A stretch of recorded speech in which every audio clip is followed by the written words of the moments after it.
It seemed like the centerpiece of every celebrity tipping story is a photo of the transaction receipt with the celebrity's full name and account number on it. If we faked the receipt, there's a chance a nosy journalist could verify the transaction and expose the fraud.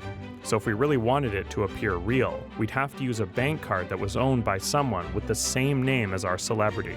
So I started calling every Michael Richards listed in the local white pages to ask for permission to borrow their bank card for a one-time transaction they'd be fully reimbursed for. And for No, that sounds f***ing stupid. Like, so stupid. I'm gonna give you my credit card over the phone so that you can charge my card $10,000 and then give me $250. But unfortunately, none of them would help me out. Could you put me on your do not call list, please? Thank you. Okay, hello? Mr. Richards? For a moment, I thought I was all out of options. But then it occurred to me that if we could find someone who was willing to temporarily change their legal name to Michael Richards, we'd be able to open up a bank account on their behalf and get the debit card we needed to make the transaction real. And after posting several ads, we finally got a response. What's your full name? Robert Paul Holmes. So can I ask why you want to change your name? I've been Paul for a long time, since I was a kid. I think probably 5. My family started calling me by my middle name, and it just stuck. So you just wanted to be Paul Holmes? Yep. Okay. For this project, I'm willing to pay you to change your name to Michael Richards. Okay. Why? We're trying to make it seem like a man by that name left a big tip at a restaurant. Okay. And for that, I'd be willing to pay you $1,000.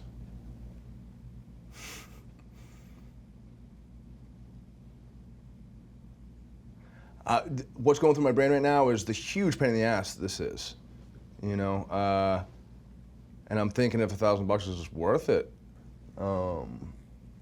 I mean, is this a yard sale? Can I counteroffer with some money? What amount do you feel comfortable with? 14's in my head. I like it. You can counteroffer with 12, whatever, man. You know, give me anything over 1,000, and I'll think that I win. So like $1,001? You'd be happy with that? Yeah, sure. Okay, so should we do $1,001? Sure. Yes. I mean, is that as long as you're happy? I just want to make sure you're happy with that.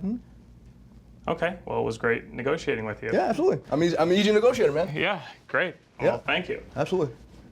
After settling on an amount that we were both happy with, I had Paul fill out the legal paperwork that was required to begin the name change process. But that's when I realized we had a big problem. To complete a name change in California, you're legally obligated to publicly announce the change in a newspaper of general circulation for 4 weeks in a row. If anyone suspected that the Michael Richards tip was fake, finding this name change in the paper would be their smoking gun. I tried calling my legal advisor, Judge Anthony Filosa, to see if there was any way around this. You have to publish it? You can't just change your name secretly? It's clearly in the court rules and in the statute that has to be done. But unfortunately, there wasn't. So I felt like the only way I could do this while maintaining our secrecy was by creating a newspaper that no one would ever read.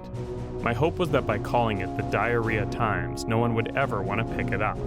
But to ensure our publication seemed legitimate to the courts, I rented us an office space in a media building downtown and hired a professional ghostwriter named Austin Bowers, who once wrote me an entire book in less than a week, to serve as the paper's editor-in-chief. You ever been the editor of a newspaper before?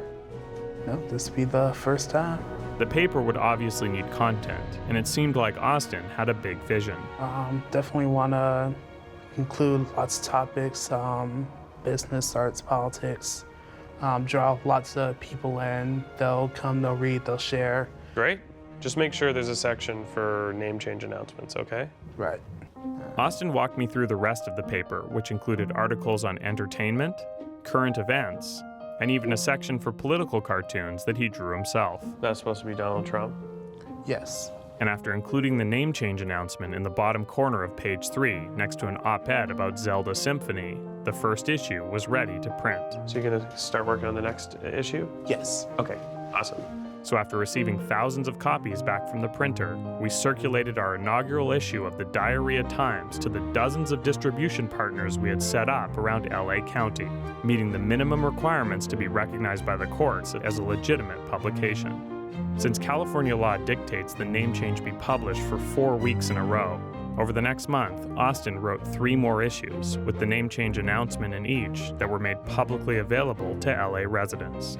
So with all the legal requirements now met, Robert Paul Holmes was given a date to appear at the LA Superior Courthouse where his name change to Michael Richards was approved. Here I am officially Michael Richards, which is weird, and again, I'm not relating to it that much, but time will tell, I guess.